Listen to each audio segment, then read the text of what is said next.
Hey there, everybody, and welcome to the Android Central podcast. It is episode number 180 for Friday, April 11th, 2014. Welcome to the show. It's been a weird, crazy week. I'm Phil Nickinson. Still, I don't know. I'm running out of intros, guys. I wasn't even supposed to be here today. Oh, that's right. I know. I was supposed to still be on the road, coming home from Canada. But I am here. If it's your first time joining us, welcome. It's going to be kind of fun today. Not totally different, I guess, but we're going to talk a whole hell of a lot about the Galaxy S5 because we have it now. Alex and I have it anyway. So we've got that. I've got a Gear Fit here if we want to talk about it some more, and I guess we can. What else is going on? Anything with you guys? Alex Doby in England. I'm going to start in the middle today. Hey everyone, good evening. Jerry Hildenbrand. At your service. Woohoo. Andrew Martinick. Hey, how's it going? You guys aren't actually... See, here's the way it works. They're not allowed to speak until I introduce them. We have hard rules about that. We don't have hard rules about that. We should have hard rules about that. Lay down the law. That's right. I run a tight ship. Just not today or ever. I don't know. What's been going on? I don't know, we got a lot of Galaxy S5. We got a whole... Look, It's been all about that this week. I get that I'm a little extra sensitive because it's the time of year when everyone's like, you only write about this phone, and then a week later it's, wait, you only write about this phone, but damn, we've done a lot of Galaxy S5 stuff today and yesterday. Wow! And we're just getting started. Everybody agrees. People buying the phone. It's a big deal. It's probably going to be the best-selling Android phone of the year, so there is a lot to talk about. I agree. So where do you want to start? Alex has one. I have one. What color did you get, Alex? Please tell me you didn't I get the white one. got the charcoal black, which is this Nice. one. That's kind the of way to do a it. soft Classy. touch. I have a white AT&T one, which I'm not sure if you can see it on this video. You probably can't. But it's like a hard plastic. It's not the soft touch, which is so disappointing. Well, you know how that white one would turn like brown and blue and I gross get that. with the soft Sure. touch. Yeah. So. But the other thing is the dimples are interrupted, not just by the AT&T logo itself, but there are no dimples where the logo is. It's just flat. Russell Holly pointed that out. Same thing where the GS5 is. How's that on yours, Alex? Is it just flat there with no dimples, or is it like stenciled on top? I don't remember. No, it's got dimples on it. You can probably see because it's a darker color. But just the Samsung logo and soft touch plastic and dimples and stuff. Wow.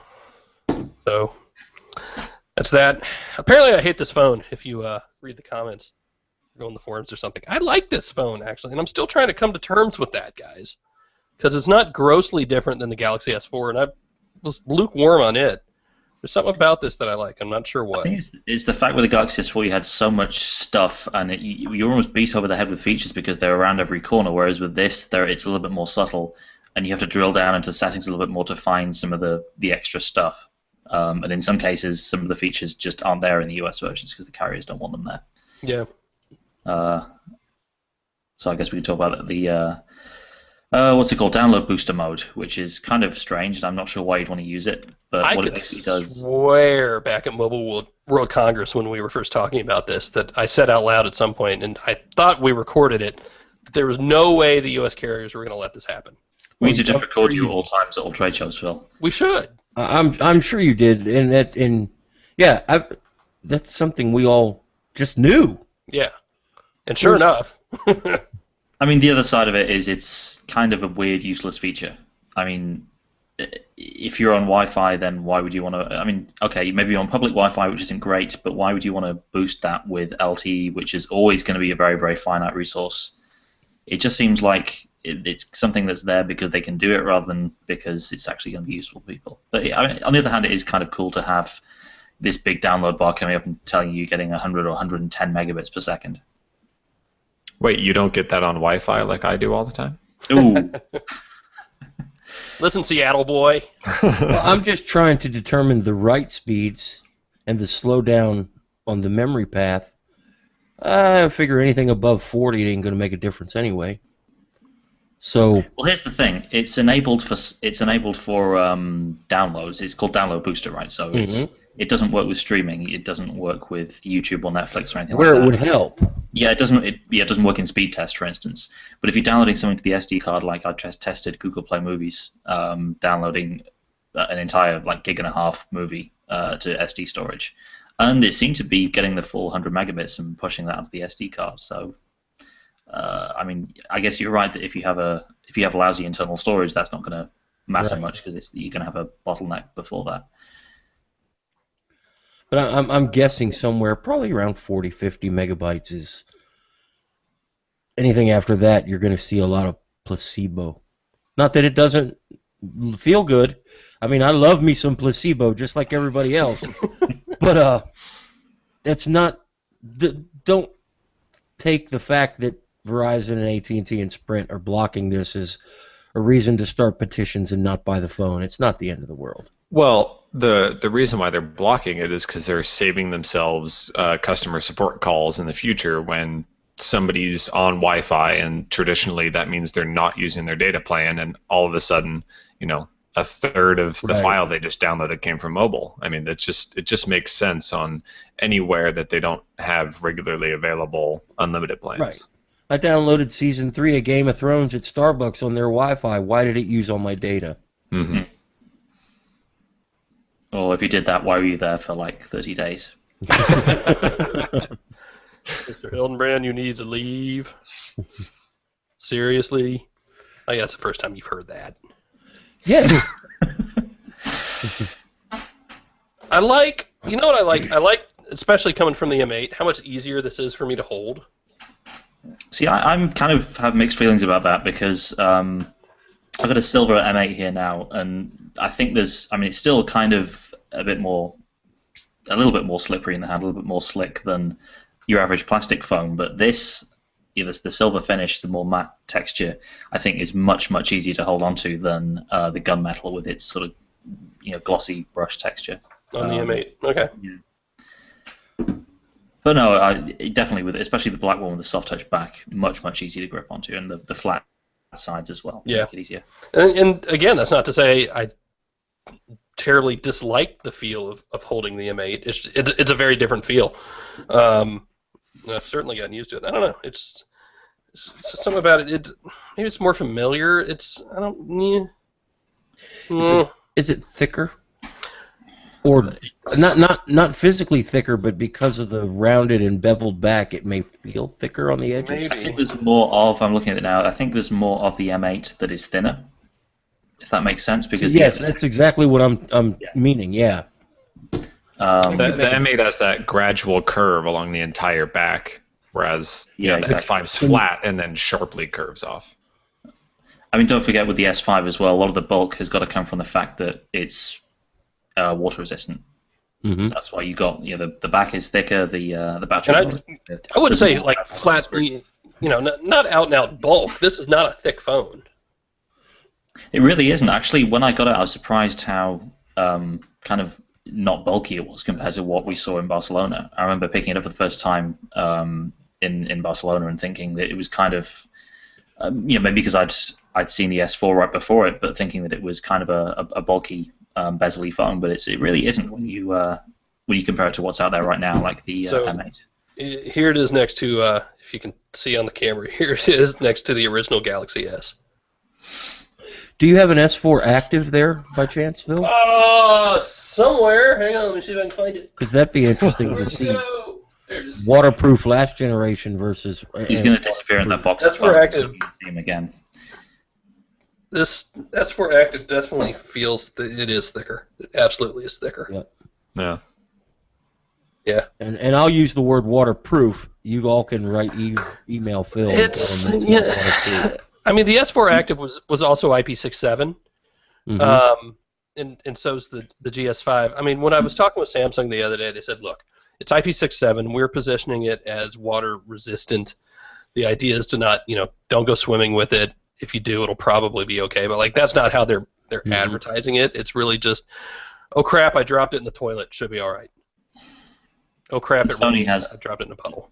Sony has IP67 phones as well. They market it as water resistant. Waterproof, not water resistant, but it's waterproof with a bunch of asterisks after it. Right. So, And you're always going to have instances where it's, it'll probably be okay, but they don't want to necessarily advertise that. It's under promise over deliver is always good with that kind of stuff. Yeah, I mean, I get that they're hedging it. And actually, the one thing we learned today, I was talking with the store guys at shopandroid.com, and basically said, hey, I want a blue back for this, or a black back. That's what I want. You seen any yet? They said, well, there's some on eBay, but here's the thing, they don't have the gasket on the inside. So we did a post. If you go buy, a third-party back or whatever, make sure if you're going to be worried about the water, make sure and it's got the gasket. you should be. And you should, yeah, I think so.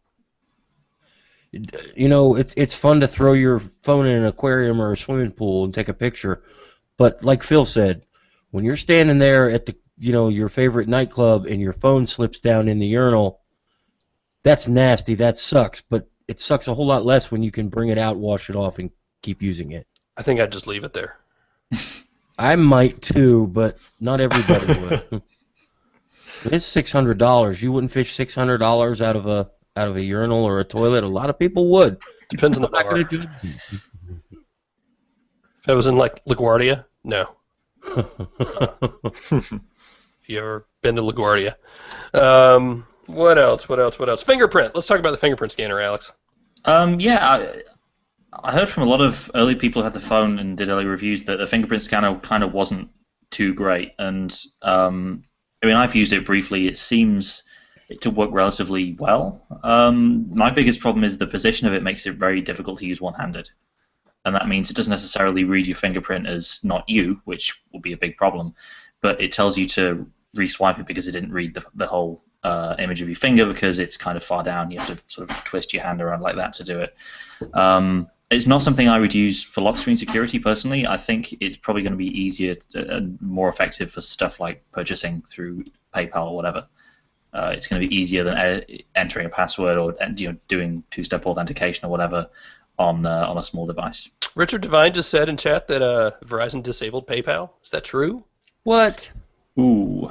Okay, now you can write petitions and raise Something to do with ISIS, possibly? Yeah. I haven't looked into that. I'm gonna get a Verizon one next week. I've got AT&T right now. I take my time because I hate going to the Verizon store and I can't just like walk in and buy one and walk in. It's such a pain.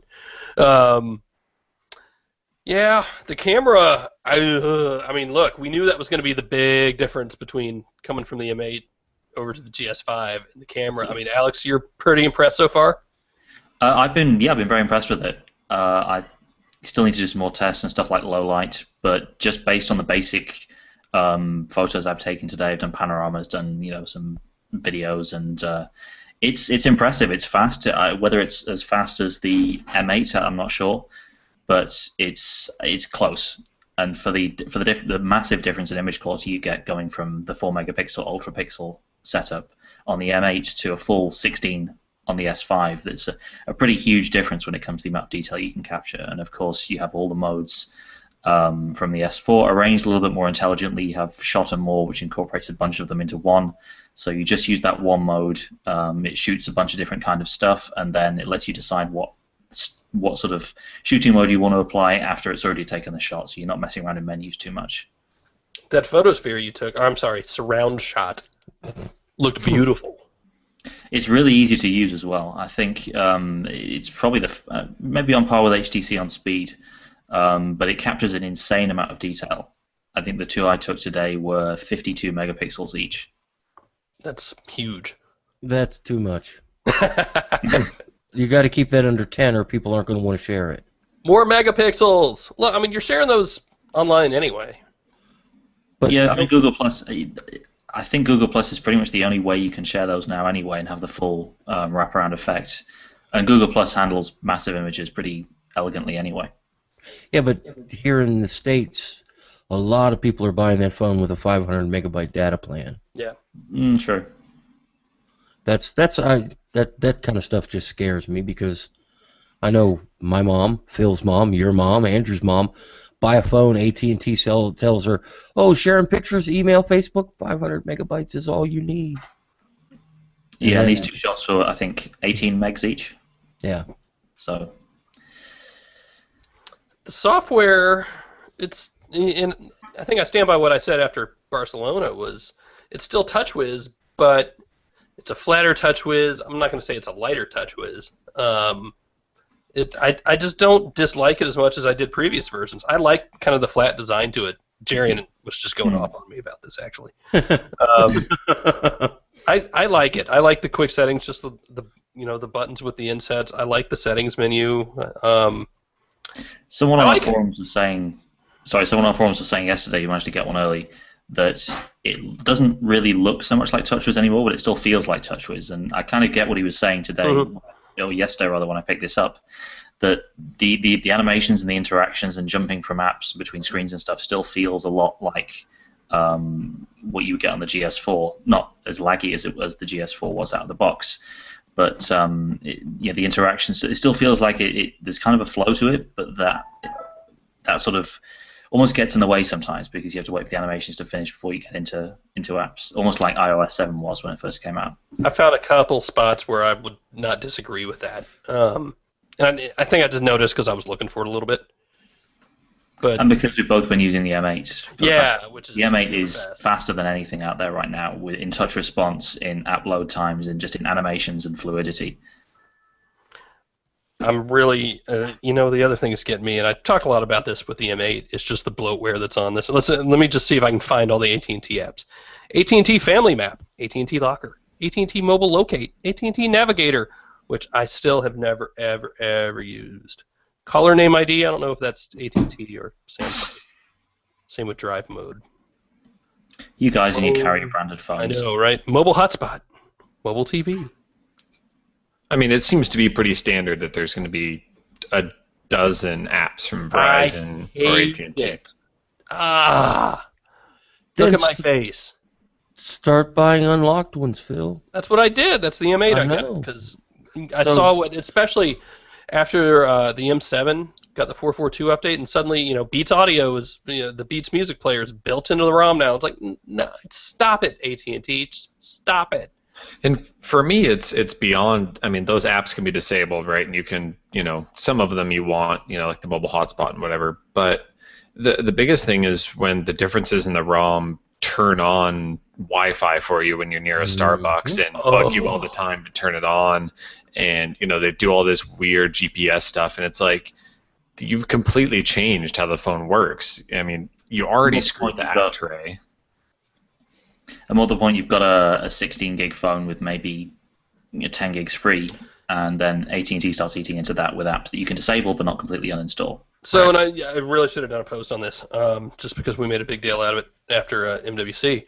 But the AT&T one had a little bit less than 10 gigabytes out of the box on the 16 gig version. I saw a Sprint one when I was up in New York at the thing that had a little bit more than 10 gigs.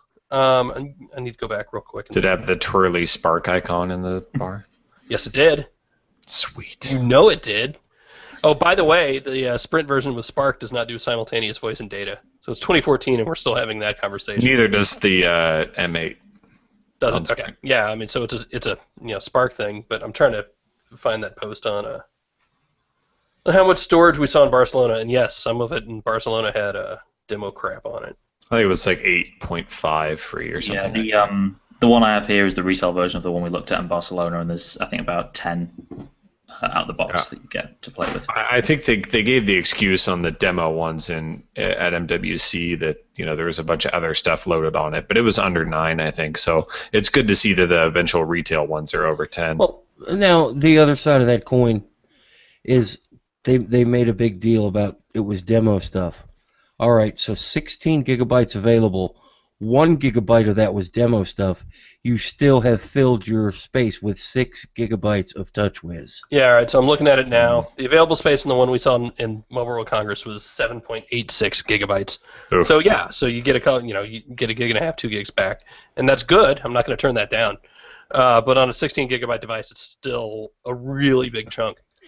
If Samsung needs to use 6 gigabytes for all their features, and let's be honest, we complain, but people love these features. They keep buying these phones. If Samsung needs 6 gigabytes of space to do that, then stop making a 16 gigabyte model. Yeah. Start at 32. Do we have 32s yet that we can readily buy? Because I'm sure we don't in the UK and Europe. I don't know if any US carriers have them yet. Oh, that's a good question. I haven't even looked. Don't know. Yeah, I mean, my thing at this point, my thing has always been buy more storage than you think you're going to need, because you will never need less. I mean, it's just, it's not like you can add it later, as far as internal storage is concerned. Yeah, I mean, not a huge deal, but it was something worth looking at, I think. So I'm glad we got a little bit back, but 10 out of 16, still a little tough. You want to do some Q&A questions? Everybody has a lot of them. Do it. I'm going to start at the bottom. Plunder wants to know, should this be the best-selling Android phone of the year? Yes, it will be, because Samsung But should it be? demands it. Should it be? I don't think that's something we can answer right now. We've had it for less Yeah. than a week, right? Yeah. I mean, It's not a bad phone, I'll tell you that. Oh, Now, absolutely. I mean, there aren't the glaring issues with build and with just lag that there were with the GS4 right away. S4, like, on day one, we're all sitting there with it. Alex and I were in New York City, and it's just like, you could see it stuttering. And, I mean, the gallery problem's been fixed, right, Alex? That's not, taking 2 minutes to load. Well, it's been fixed in that you can tell it to stop including Dropbox stuff now. Yeah. Okay. Which was you just go in the menu, you uncheck Dropbox, uncheck Picasa, and it just loads stuff on the card, which is all I want from a gallery app. Josh asks, are either the M8 or the S5 buy nows, or should we wait and see the offerings from Motorola and LG? I mean, that's a really good question. I would not tell you not to buy either of these phones. And there's always something better coming out in a couple of months, isn't there? There's always something better. And Motorola and LG have been really compelling in the past year. So, I don't know. I don't have a good answer for that guy. Well, it's going to depend on what phone you've got now. Yeah. If you've got something that'll last you another 6 months, wait. All right, so we're going to have to write this down at some point, Alex. But at this point, if you had a GS4, would you upgrade to the 5? Like, and I'm not talking, if money is an object, you have to worry about that sort of thing. Is it worth, like, losing sleep over? It's a tricky. I mean, the GS4 is still a decent phone in its current incarnation, I think. Maybe not the GS4. I think in a normal phone buying world, certainly it's a big upgrade from the S3. Yes, absolutely.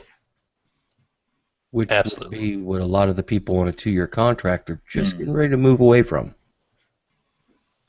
Yeah. No, We said the same last year with the S4 and the S3 and the S2. It's a 2-yearly cycle. Mm-hmm. Andrew wants to know, now that the S5 and the M8 are out, what device would you sign a contract for if you could pick only one? Yes. Don't sign your That's contract. a question we're going to have to dodge today, but we'll have to answer it eventually. It's. And I still think that's going to be just one of those personal questions. I mean, I get that there are camps on one side and the other, but you can't go wrong with either, right? I think it's signing less, a contract. No. I mean, in longevity terms, surely both will, still be usable and, working fine after 2 years. There's a whole lot going on there. Here's I a think in terms of question. longevity, you want to look at what HTC's done with promising updates for 2 years and just their track record in the past 6 months or so with that. Samsung is pretty good with updates, but it's just, I want to say it's less consistent, but it's sort of really fragmented between all the various regions that have to talk to each other. And even in Europe, you'll have maybe Poland or Germany that'll get the update, and it'll be another month or two before other countries like maybe France or the UK get it. So, with longevity, maybe that's something to consider. Here's a good question, and I don't know the answer. Maybe Jerry does. If the Galaxy S5 is IP67 water and dust resistant, thank you for saying resistant. I'm not going to mispronounce your name, Sachin. Yeah, thank you. Good to hear from you again. How's it going? How come the headphone jack doesn't have a cover, but the micro USB port does? I think it's because you can use some kind of sealant. Sony does the same thing on their phones. You can use a sealant on the headphone jack, but you can't on the USB port right now because of the way the charging works, I think is the answer to that. Absolutely. The headphone jack conducts its signal and electricity through the barrel of the connector itself. There's no wires at the bottom. So it's just a gold-plated empty cylinder that's soldered to the board, and it doesn't matter if that cylinder gets full of water or not. Cool. What are your thoughts on the sort of plastic flap that we now have to deal with for charging? You know, it's annoying, but No. Isn't It's horrible. Isn't it mostly horrible because there's no wireless charging out of the box? Yes. Yes, and it's funny actually because we've seen, I think Samsung announced in the past week or so that there will be an official wireless charging back, obviously, but more interestingly, it doesn't look like it's significantly thicker than the built-in back. Right. It doesn't have to be. It just has to have a coil and the right plugs to go into the back of the phone. It was on the GS3 and it was on the GS4. The GS4 was with the wireless charging back was a lot thicker than without. So it just doesn't seem that technically it has to. You know, if they engineer it, and it already has, because the back itself already has to be a bit thicker with the gasket and stuff on it already. Yeah. Which just makes me think, why didn't it's another one of these things that makes you think this is their flagship phone. Maybe they're cheaping out in certain ways. How much more would it cost just to put that in now? I mean, I guess that's a kind of a stupid question because you sell people accessories to do that, and that's you just taking money out your own pocket if you don't do that. But there's also the case with the European models where they give you a USB 3 port and then give you a USB 2 cable. And it's just like this is your flagship smartphone, and you're just pinching pennies in a way to give people a cheaper cable. It's crazy. Sorry, I had to get my USB cable complaint in there. No, that's the kind of stuff people need to hear. Absolutely. The wireless charging backs are not available yet? Not yet. They've been announced. Some of the stuff is. I think some of the S-View cases, the flip covers, were available at launch. Because the wireless charging stuff isn't yet. after fighting 2 Sony phones with flaps and a dock that worked fairly well, but I only had one dock, I will tell you, do not buy this phone until you can get the wireless charging back in a charger. Just don't. And especially, I haven't plugged in my Nexus 5 in months because I have a wireless charger next to the bed and one on the desk, and I'm just used to that. Even without the flap, it turns into a huge hassle once that's something you're used to. So, I mean, it could definitely be a deal breaker. That the flap is just an extra little thing to get busted off and get in the way every time I want to charge at night. And that's exactly what happened to mine in Vegas on the Xperia, whichever Xperia I was using back then. It's in your pocket. It just if the flap comes open, it can just fall Right off. Yep. It's it's great that it's waterproof, and I understand that there has to be a flap there, but the easy solution is put that 29-cent coil into the phone itself. Yeah. Stock. So. And that charging back is not going to be cheap. The S4 one was rather expensive, if I recall. The S4 is expensive, but I think it included the charger with it. They're doing a separate package now. I think it's about £20 or £30, where it's just the back. For a piece of plastic with a coil in it. Yep. I think it's worth reiterating, and I put this in that first 5 things you need to do with your GS5 post. But be sure to sign in, at the very least, sign into the Samsung App Store. There's some stuff in there you're going to want, including that photosphere, the surround shot. I guess it's an app. It gets added into your camera, right, Alex? Yep. Yeah, it's a camera module. It just plugs into the modes menu and activates when you install it. That's where all the gear stuff lives. You don't actually download it from Google Play. And by the way, I have the Fit here that I've been playing with a little bit, so we'll have more on that later. And you can see it's in vertical mode there. So that's out of the box. Well, it's not out of the box. You got to change it in the settings. But it's easy. It's easy to do, right? Yeah, totally. Good on you, Samsung. I love it when you do stuff right. Yeah, I'm still, and I'm having conversations with people like, is this the sort of thing you would wear all day long? And I say that as I lovingly look at my Pebble Steel that has returned to me. Actually, I got a brand new one because the other one had issues. Do I want to wear this all day, or do I want to wear this when I'm jogging? And I love the idea.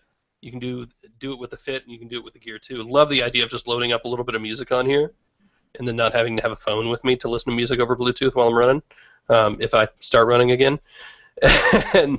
But the thing is, you got to load it up through Samsung's Music app, and I don't use Samsung's Music app. I use Google Play Music, and so it's back to this whole ecosystem battle, which is where we're going to go next with Andrew. It's on one hand, I love the idea, but the execution for me, it's still just it's one more thing I got to do, and one more thing I got to dive into. As we all shake our heads. Well, I think we're all wrapping around that have to use Samsung's particular music app to put music on your watch. And as much as we hate it, we can't knock them for it. Isn't that the smart thing to do? Yeah. From a business standpoint. Yes, okay. There you go. Do we want to get off this? We want to get off the GS5 train for today? Anything else? What other train do we have to hop onto? We got a couple other trains. I want to look through the questions real quick. Ryan wants to know which S5 color feels the best to you. I didn't know you could feel a color, Ryan. What color do you feel? Sometimes I feel colors. Taste them too. Anything but the white. I love that blue color. I thought that blue was especially. How awesome were my pictures in Barcelona, guys? Pretty awesome. Great. Some really good lighting there. Alex has been challenged to take better pictures than those because I'm really proud of those pictures. So awesome that everybody wants to use them without linking to us. By the way, Alex is doing the review this year, so ask him when it's going to be ready. Ask him daily. You have my permission. Only daily. That's awesome. Is the GS5 the? I want to talk about something just quickly before we get off the GS5. Yeah. Have you been using the My Magazine thing? I have not. I panned over and saw it. It just seems like I was using it for about a day, and it just seems like a really bad clone of TouchWiz of BlinkFeed. BlinkFeed. Yeah, no other way to really look at it besides that. It doesn't work particularly well. The animation to get to it is too slow and screws up the rhythm of getting through home screen pages. It's not customizable enough the way that BlinkFeed is to be able to add individual publications, and the information density isn't as good as BlinkFeed either. So it was one of the first things I shut off on this phone. BlinkFeed's gotten really good. Absolutely. For me, neither of them really helps me consume news the way I want to consume news. I do it very deliberately. So it's not necessarily app's fault. I see what you mean by the animation. It's just a slow animation. I wouldn't call it laggy. It's just slow. You're slower than I might like. But I see what you mean there. Yeah, people need to try it, I think. It's, that would be awesome for HTC if you could load BlinkFeed on this thing once they pump it out. I wonder. Eventually you'll be able to, right? They're loading it. They're going to stick it on Google Play so that people can use it. Maybe, yeah. We'll see. They're going to do it. We'll see if it runs on the GS5. I have one GS5 thing I want to, real short, talk to Alex about. No. We can talk all we want. Granted, there are hardware changes, but the S4 and the S5, there's not a lot of new that they can do on the hardware side. Slightly better processor. The rest is very comparable. So I think Samsung, hopefully they realize that software is where they have to make the changes. And what you see, if you pick up the phone and look at it, the very visual changes, a lot of them. Some people are going to like them, some people aren't going to like them. I hope Samsung just tried really hard to knock it out of the park. But I want to ask Alex, 24-hour verdict, are you ready to put a Google Play Edition ROM on this phone or not? That's a good question. I think I would, except for the camera. Okay. I think that's the biggest thing. The stock Android camera app is still pretty lousy, and there's a lot of really nice stuff in the Samsung camera app. Cool. I know one time somewhere they're going to nail it. Samsung has enough money and enough talent that they're going to nail TouchWiz one year. I was hoping this year might be it, but maybe not.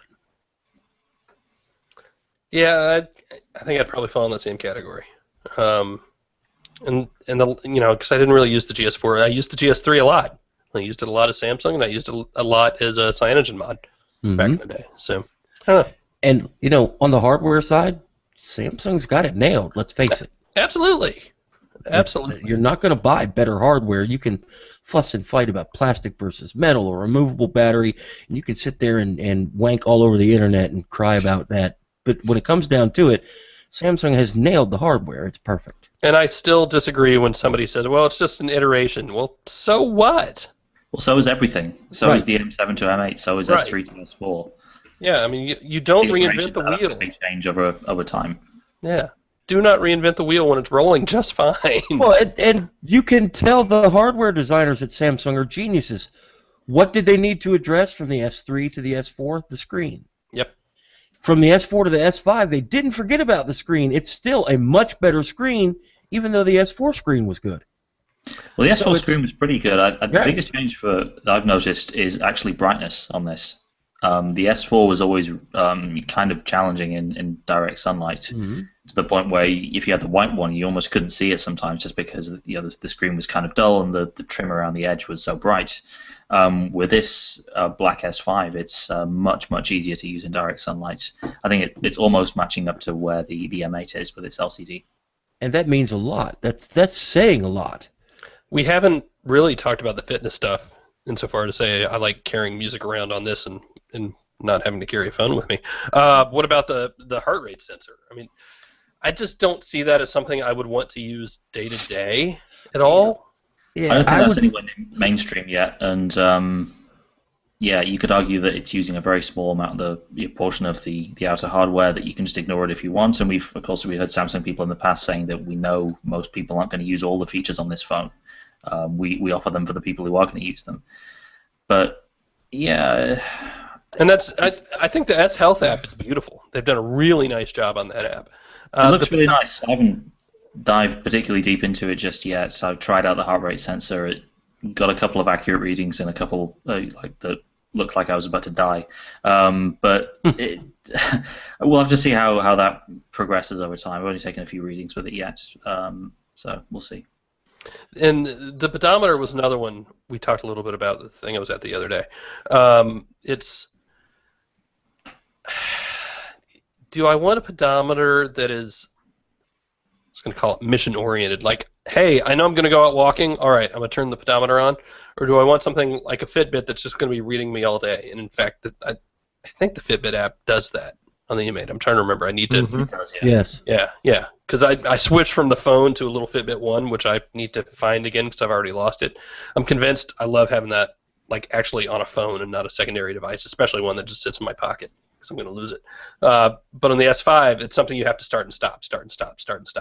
Wait a minute, is it? Yeah. Well, you know, with the S4, you started it once, and then it was on forever. Like you could turn it off, and it would shut the sensor Okay, down. well that's going off the briefing I was in the other day, so we'll check. what's wrong with having the hardware that is required built in, and the underlying software support in the framework of the phone itself there? And if you want Samsung Fitness, you go download it from the Samsung App Store and install it. I mean, it's. I need an odometer to measure, wheelchair miles. I don't need a pedometer. I understand my needs are very, very specialized, but just not put it there, and everybody that wants it will very easily know how to get it. So that's kind of. I get why carriers put their stuff in, because nobody's going to download their garbage.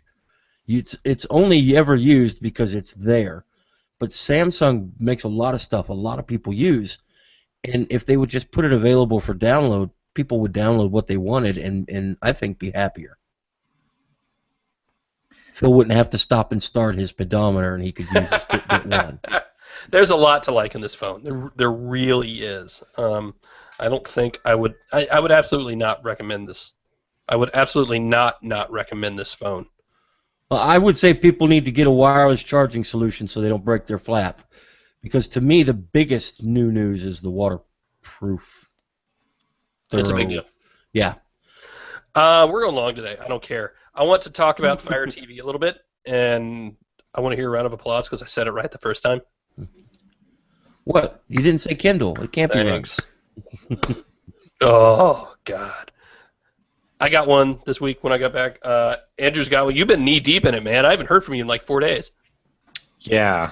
Well, there's a lot to go through. I mean, this is one of those things where you have to sure, I gave it a good look, the first day that we got it out, but until, it takes a long time to sit there and, watch several episodes of TV and see how the X-ray stuff works, see how switching between apps works, games, sure, you can play the intro level, but you kind of, this is one of those things that people aren't going to get a great idea of it until it's in their living room and they see how they use it over the course of a week,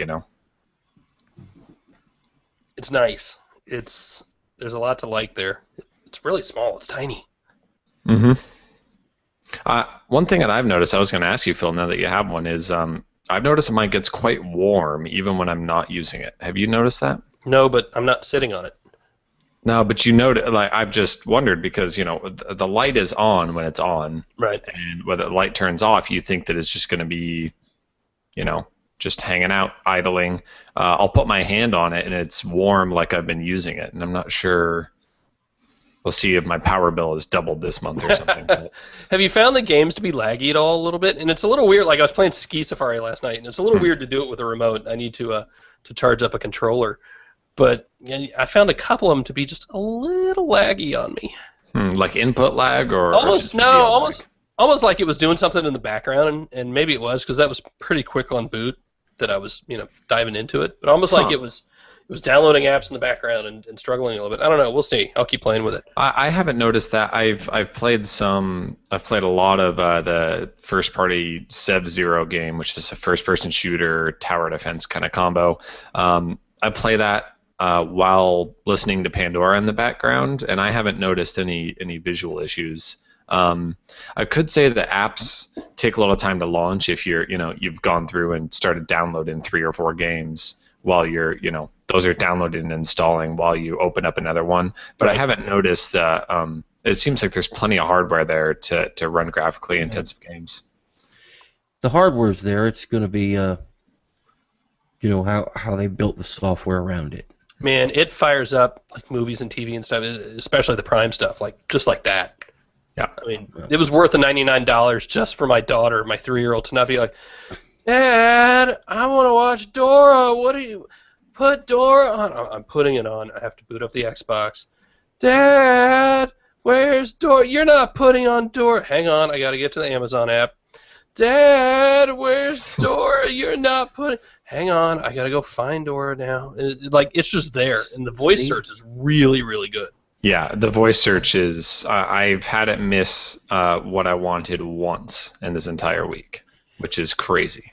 If I were building a set-top box and I was Amazon, I would dedicate a small portion of the RAM and have what Phil was just talking about, their movies and videos, eventually their music streaming service that we know is going to come.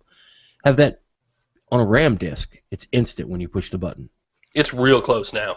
Yeah, and they've already said that they look at what you watch and they kind of queue things up so things are ready to go. That's some of the technology they got from the Silk browser where, they kind of know where your next page you're going to go to and they have that ready to serve you.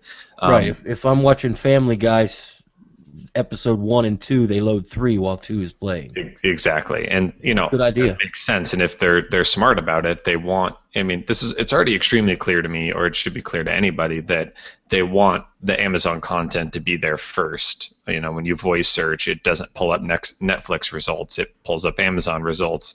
And the upside of it, is that this kind of predictive stuff and the things that it does with Amazon content are, instant. It really is right there. You know what else was impressive was the setup video, like when you first turn it on. It has like this, it's probably 3-4 minutes maybe. That's pretty long. Like help video. It was a little long, but it was really well done and actually really helpful. And I actually sat there and watched it. I don't usually do that. But it was really well done. And then I just pick up the remote. The only thing I struggled on was the voice search. Because at first I hit the button and then let go, like you would normally do. You hold it down while you're talking, and then you let go when you're done. That's beautiful. The only other way to get an experience from an electronic device that teaches you how to use it is walk into an Apple store and buy it. Yeah. You buy your phone at the carrier, you get the 15-minute, here's what you need to do, now move away so I can make money from somebody else kind of thing. And it has to be that way. Amazon putting a 3-minute how-to with pretty people showing you how things are done with highlights and stuff. Good on them. And the thing is that once you get into the interface, it doesn't go too much deeper than what they show you in the video. The interface, you're not diving through a bunch of menus. It's you have categories and things on the left, and when you click one, that fades out. Another thing comes to the front, and you're selecting your content. You're diving through those, but it's really, you're 3 or 4 clicks away from buying something at any given menu point. You're not having to jump around everywhere unless you want to go into a different app. Does it by chance, like I'll say movies and TV, for example, does it switch you to a one-click setup where if you click the button you've bought it, paid for it, and it's playing with no confirmation? It's what I've noticed is it's one fewer menu than you would expect to buy something, which is dangerous. There's no trickery though. No, you click the selection where it has the price, and the next screen is confirm purchase, and you hit play.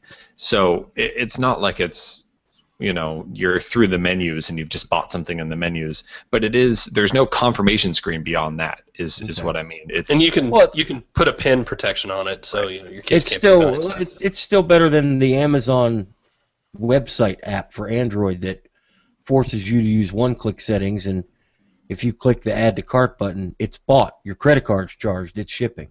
Right. They do make it extremely easy to buy things, but you do get a confirmation screen of some sort. And like Phil said, there's parental controls and their free time and all that kind of good stuff. Downsides, I kind of feel like I want to use it like it's Netflix, and like, hey, I got all this cool stuff here, and I can just watch it. And then it's like, oh no, I got some cool stuff, and then a lot of stuff I got to pay for.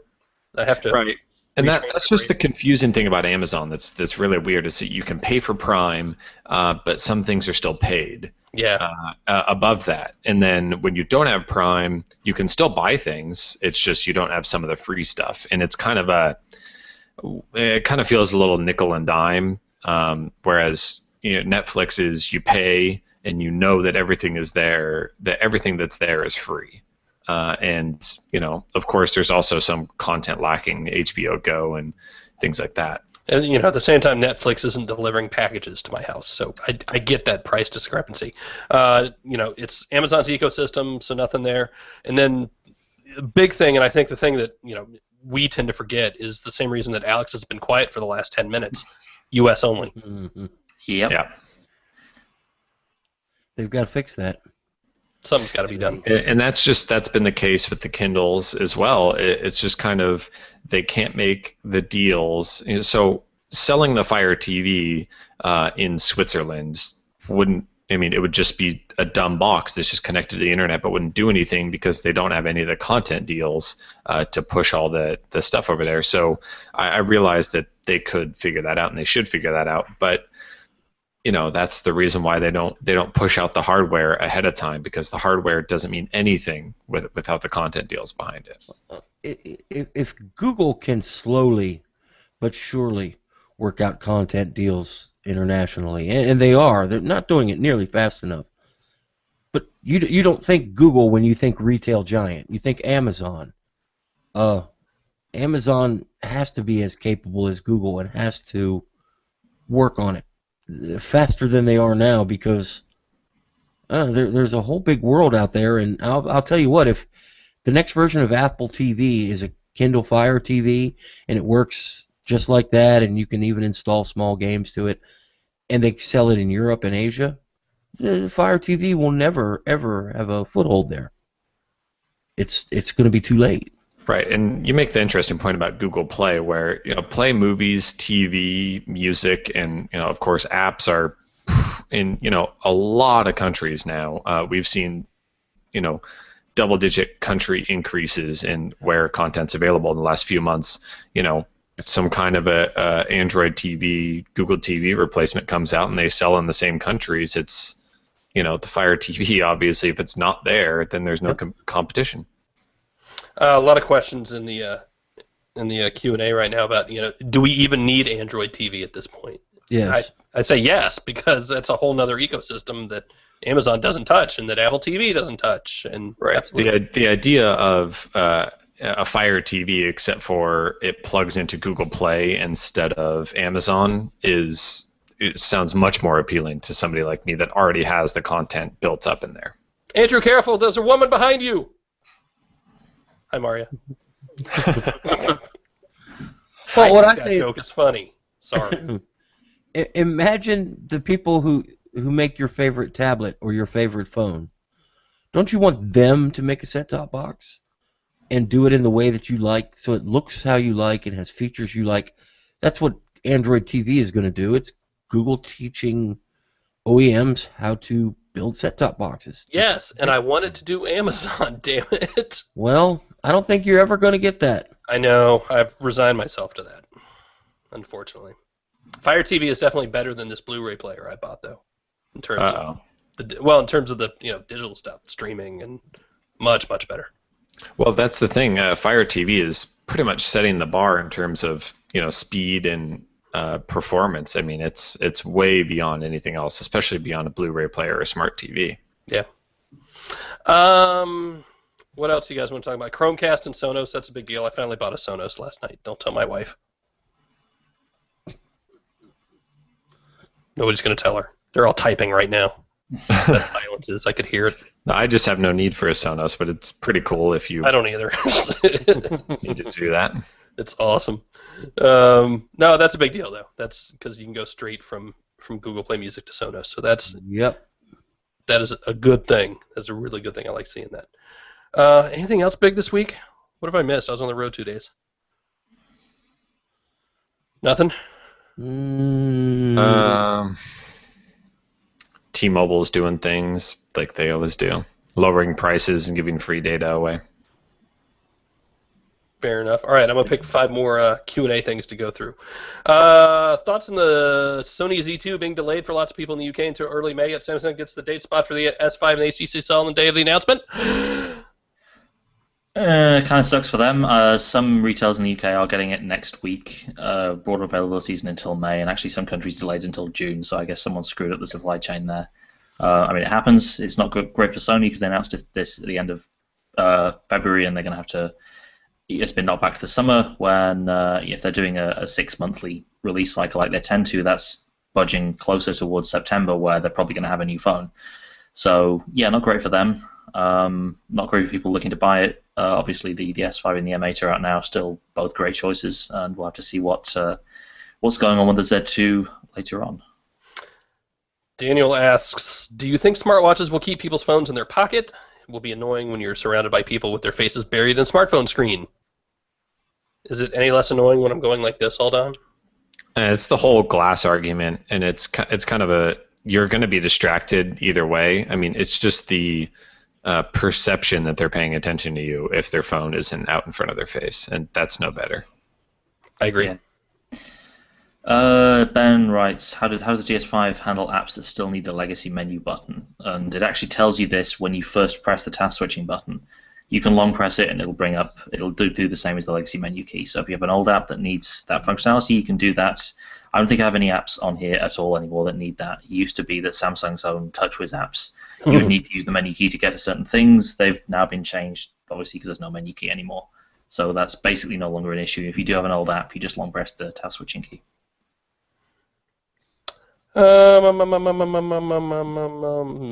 Andy says, sorry guys, I've tried the M8 and to be honest, the feel is just unacceptably smooth and either cold or sweaty. Try the Silver phone, Andy. Are you sure that's the phone? The S5 is a great feeling phone, not a question, just a comment. Look, there's absolutely nothing wrong with picking one over the other. I'm running out of ways to say that. It's okay to say, you know what, I just like this phone better than I like this phone. It's fine. I'm not going to judge you. And it's fine to say I like this phone better than I like this phone. I love you all. I would say if you think, presumably if he's talking about a slippery feel, if he's tried the gunmetal grey, try the silver, because that's easier to palm around, I think. It's absolutely okay if you say I like this phone, even though it's a weird, whatever. This. I need to play with that some more. Ooh, you know what I'm gonna do? Is that out today? Should be able to put the 8.1 beta on it. I mean, it's RT and it's final. You could have notifications now. Yeah, how about that? I have a little project this weekend. See, it'll be fun. You're gonna break that phone, Nickinson. Again. Again. I've only broken it once. You're gonna break the software as well as the hardware. I know, right? Broke my Mac the other day. I want to find one more good one. One more good one. Does the back on the S5 feel more like the Note 3 back or the S4 back? What? It depends which one you get. The texture of the black one. Well, maybe not necessarily the texture, but the finish, I guess, is the word. The black one is the same as the Note. It's just the texture is different, if that makes sense. Well, yeah, I thought it was softer. it feels nothing like the S4. Let's put it that way. None of them do. Right. And that is a very, very good thing. And it doesn't have stitching, Correct. which That's is also another very, positive. very good. Yeah. I approve of that. Oh man! All right. Anything else? That is a good mix, I think. Nothing. So we didn't end up running along after all. I know. How about that? Tight ship. I told you at the beginning, or somewhere a little after the beginning, Right. before the middle. A tight ship. Is what I run. They can't even bring themselves to. We just ignore it when you talk that way, Phil. We just let it just roll. We'll be finished soon enough. We didn't do any this week, but if you want to, you can email us at podcast@androidcentral.com. I'm going to start singing the outro from now on, apparently. That would be pretty bad. A tight ship. A tight ship is what I run. You can find us all on Google+. That's a fun place to do it. Just search our names. It is the easiest. Search our names. It is the easiest place to find us. We're Goodness. every week. We're brought to you by shopandroid.com. .com. You can call 888-468-6158 or just go to shopandroid.com. By the way, there's tons of GS5 stuff in there already, so we're going to start taking a look at it. I did some today already. We're going to make Jerry do the rest because he's making fun of my singing voice. I didn't say a word yet. You were thinking it. I could hear it. Actually, I was thinking, should I sing the Goodbye, Adieu, Auf Wiedersehen song on the way out? A But I'm tight not. ship. That's what I run. Yes, you should. You should absolutely No. do it. All right. No. For everybody listening at home and listening live, we apologize. We apologize profusely. Only we don't, because this is a hell of a lot of fun. And thank you for coming and doing it with us. So tons more Galaxy S5 coming. Tons more HTC One coming. We haven't forgotten about it. Absolutely. Plenty more apps coming. Plenty more cases. Plenty more singing. Jesus. Maybe a little less of that. Mm. That's it. We're done. Have a good weekend. Oh yeah, we're done. Shark well and truly jumped. You gonna start singing or not, Jerry? No. Fine. Maybe. That's it. We're out. See ya. Yeah. Later.